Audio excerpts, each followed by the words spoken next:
ओय मेरा जी मोदी जी ना राज मारे। मुझे एक दो गाने आते थे तो मैंने वो अपनी कच्ची भाषा के वहाँ पे सुनाए उनके सामने। उन्होंने मुझे प्रोत्साहन किया कि तुमने अच्छा गाया है, और फिर उन्होंने मुझे 250 रुपया दिया। मैं तो एक एग्जाम्पल हूँ, मेरी जैसी तो कई बेटियां हैं जो आज अफसर बनी है, अपने पैरों पर खड़ी हुई है, छोटे से परिवार से, छोटे से समाज से आती है। वो जो बेटी बचाओ बेटी पढ़ाओ अभियान से जो आई है। मोदी साहब जी गुजरात में मुख्यमंत्री थे, उन्होंने कच्छ को फिर खड़ा किया। कच्छ के अंजार के पास मेरा छोटा सा गांव है, टप्पर करके। और वैसे तो हम गांव में नहीं रहते थे, क्योंकि हम जिस ज्ञाति से आते हैं, मालधारी समाज, मेरे दादा परदादा सब लोग, पापा सब लोग पशुपालन का धंधा करते हैं, अपनी बकरियां गाय भैंस चराने के लिए। वो जंगल में ही रहते थे, क्योंकि वहाँ पे जंगल में अपने जो पशुपालन है, जो गाय भैंस है, उनको चारा मिल सके, इसलिए वो कभी गांव में नहीं आते, ना तो कभी शहर में आते। मेरे मम्मी पापा पढ़े लिखे नहीं है। जब मोदी साहब जी जब गुजरात में थे, उनका जो अभियान था बेटी बचाओ बेटी पढ़ाओ, जो हर घर उन्होंने चिट्ठी भेजी थी, वो चिट्ठी हमारे घर भी आई थी, क्योंकि हमारा घर तो बंद था। तो फिर पास वालों ने पापा को दी कि भाई ये चिट्ठी आई है। तो पापा तो अनपढ़ थे, उनको तो पता नहीं था कौन सी चिट्ठी है। फिर उन्होंने वो दिखाई, तो उन्होंने बोला कि हमारे जो गुजरात के मोदी जी साहब हैं, वो ये अभियान चला रहे कि गुजरात की जो बेटियां हैं, भारत की जो बेटियां हैं, वो पढ़े लिखे, बेटी बचाओ बेटी पढ़ाओ अभियान था। क्योंकि पहले ऐसा ज़्यादातर बेटियां नहीं होती थी, वो ऐसे बचपन में मार देते थे, या फिर जिनकी बेटियां ज़्यादा होती है तो वो बचपन में शादी करवा देते, पढ़ाई लिखाई कुछ नहीं करवाते थे। तो फिर मेरे पापा को ये लगा कि ये जो मोदी जी साहब हैं, वो गुजरात की बेटियों की भविष्य की चिंता करते हैं, तो मेरी तो एक ही बेटी है, तो मैं उसकी चिंता क्यों ना करूं। तो फिर उन्होंने सोचा कि मैं पढ़ा लिखा नहीं हूँ, वो चिट्ठी भी उन्होंने किसी और से पढ़वाई और सुनी। तो फिर उन्होंने ये सोचा कि मेरी तो एक ही बेटी है, तो मैं गांव में आकर कुछ धंधा कर लूंगा, कुछ काम कर लूंगा, मैं अपनी बेटी को पढ़ाऊं। फिर उन्होंने मुझे स्कूल में भेजा, पढ़ाया, और उस हिसाब से मेरी पढ़ाई शुरू हुई बेटी बचाओ बेटी पढ़ाओ अभियान से। स्कूल में प्रार्थना में 2-3 साल बाद जब मैं थोड़ी बड़ी हुई, तो सब पहले बच्चे गाते थे, तो मुझे भी वो सब प्रार्थना में हर बार, कभी इसकी बारी थी, कभी इसकी बारी, तो मुझे वो हर रोज मैं देखती थी। तो पहले मैं पीछे गाती थी, फिर मुझे लगा कि मुझे आगे बैठकर भी गाना है। तो फिर वो मुझे स्कूल में मेरे सर, वो जो भी है हमारे स्कूल के प्रार्थना सभा में जो भी हम क्या बोलते हैं, हमारे कविताएं थी, वो प्रार्थना में जो भी था वो हम वहाँ पे प्रस्तुत करते थे। और उसी वक्त दूसरा पड़ाव है कि रणोत्सव चालू हुआ। कच्छ में सारे लोग बाहर से घूमने आते थे रणोत्सव में, और हम तो वहाँ प्रॉपर कच्छ के थे।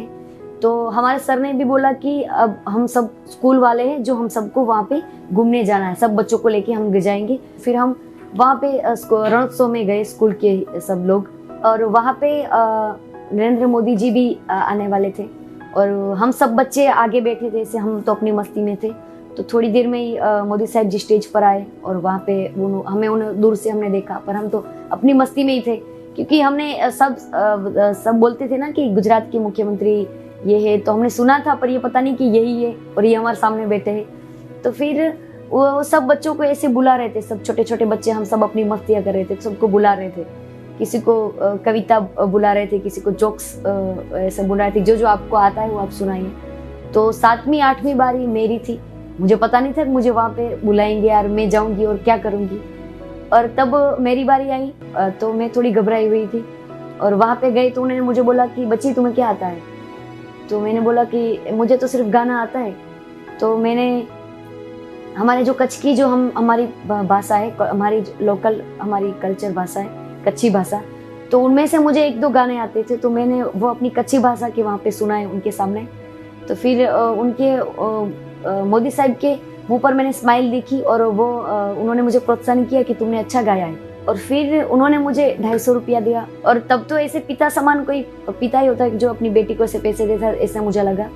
फिर उन्होंने मेरे सर को बुलाया, और उन्होंने बोला इसको पढ़ाई में ज़्यादा ध्यान दिलवाना, और उसके बाद इसको जो ये गाती है उसको आप स्कूल में गवाना। और मुझे भी बोला कि बच्ची पहले पढ़ाई में ध्यान देना, फिर तुझे जो शौक है, जो गा है, तो तू गा सकती है, पर पढ़ाई तू अपनी पूरी करना। तो ये मेरा एक नया पड़ाव है मेरे जीवन में कि मुझे रणोत्सव के हिसाब से स्कूल में ही भी गाने का मौका मिला, और जब जब मैं बड़ी हुई तो मेरे गांव में भी मुझे बुला ऐसे गाने के लिए, जो भी शादी वगैरह प्रोग्राम थे तो उसमें वो बुला रहे थे, क्योंकि मैं भगवान की कीर्तन ज्यादा गाती थी। हमारे कच्छ की जो भाषा मातृभाषा उसमें मैं गाती थी।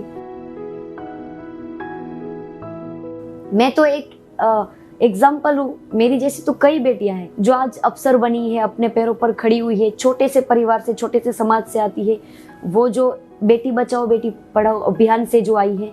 तो मेरी जैसी कई बेटियां हैं जिनके मैं ये कहना चाहूंगी कि उनके पिता समान है मोदी जी। जो पालक पिता है ना, उनका मैं दर्जा देना चाहूंगी, क्योंकि मेरे जैसी हजारों लाखों करोड़ों बेटियां हैं जिनकी पढ़ाई हुई है, जो अपने जीवन में आगे बढ़ी है, वो सबका श्रेय जाता है तो वो भी मोदी जी को जाता है, क्योंकि उन्होंने जो अभियान शुरू किया उसी अभियान से मैं आई हूँ।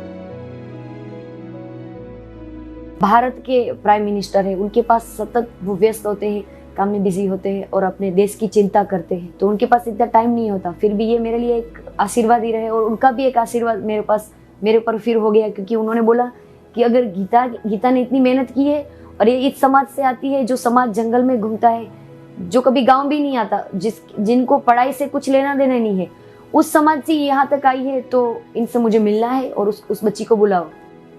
मैं जितने उत्साहित थे उतने ही मोदी साहब जी मुझे मिलने के लिए उत्साहित थे, क्योंकि वो एक बाप अपनी बेटी की राह देखते हैं। अचानक वो दरवाजा, हम ऐसे सब एंटर साथ में हुए तो उसे खड़े होकर बोला, अरे गीता तू तो बहुत मोटी थी।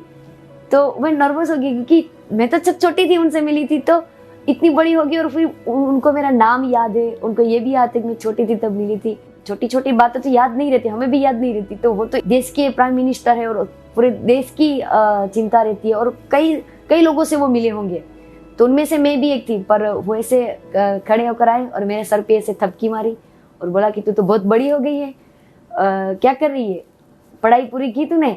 मैंने बोला कि नहीं, आधी की, आधी बाकी है, क्योंकि प्रोग्राम में व्यस्त हो गई थी।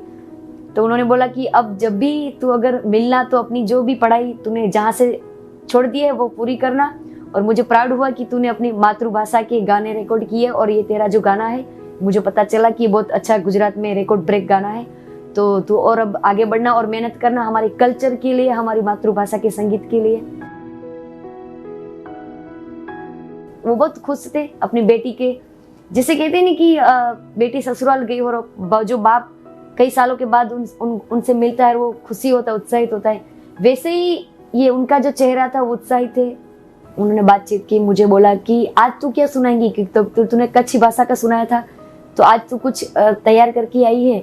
तो मैंने ऐसे कुछ तैयार नहीं किया था, ये जो पंक्तियां है गुजराती भाषा में उनके लिए, तो ये हमने उनके सामने मैंने परफॉर्म किया, मोदी जी के सामने।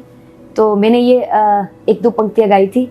ओय अमे राजी मोदी जीना राज मारे, अमे राजी मोदी जीना राज मारे, सौ सहमत तमारी वात मारे, सौ सहमत तमारी वात मारे, अमे राजी मोदी जीना राज मारे।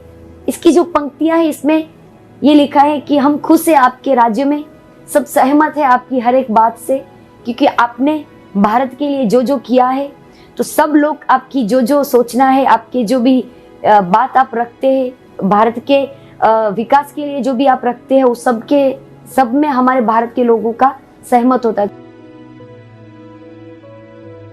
जो कच्छ में जो भूकंप आया उसके बाद सब लोग ऐसे डर गए थे, किसी के पास कुछ बचा नहीं था, सब खत्म हो गया था। फिर जब मोदी साहब जी गुजरात में मुख्यमंत्री थे, उन्होंने कच्छ को फिर खड़ा किया, कई सारे प्रोजेक्ट आए, कंडला जो हमारा कंडला बंदर है, कंडला पोर्ट है, वो शुरू हुआ, कई सारी वहाँ पे कंपनी आई, काम शुरू हुए। फिर ये रणोत्सव स्टार्ट हुआ अलग अलग विस्तार में, क्योंकि कच्छ बहुत बड़ा है, तो अलग विस्तार में अलग अलग कंपनी आई, वहाँ पे शुरू किया। और जितने भी लोग थे, कई कई गांव ऐसे गिर गए थे, सब गांव नहीं बने। मेरा जो गांव है, जो पुराना गांव पूरा खत्म हो गया था, वहां से ट्रांसफर होकर दूसरा गांव बनाया, तो सबको ऐसे सबके घर मिले। तो नरेंद्र मोदी जी के हिसाब से हमारा कच्छ खड़ा हो पाया। फिर अब जो हम कच्छ में जाते हैं तो ऐसा हरा भरा कच्छ दिखता है, सारे लोग ऐसे अपने सब सुखी, अब खुद के बिजनेस है, खुद का काम है, कुछ ना कुछ काम धंधा करते हैं। तो ये पूरा मैं तो चाहती हूँ कि ये मैंने जो देखा है, मेरे पापा ने, मैं तब छोटी थी, मैंने जैसा भी देखा है, मेरा गांव, मेरा शहर, मेरा तालुका, ये सब जो अभी खिलखिलाता है, हंसता है, सब ऐसा सुखी में है वो तो उसका पूरा श्रेय नरेंद्र मोदी जी को ही जाता है।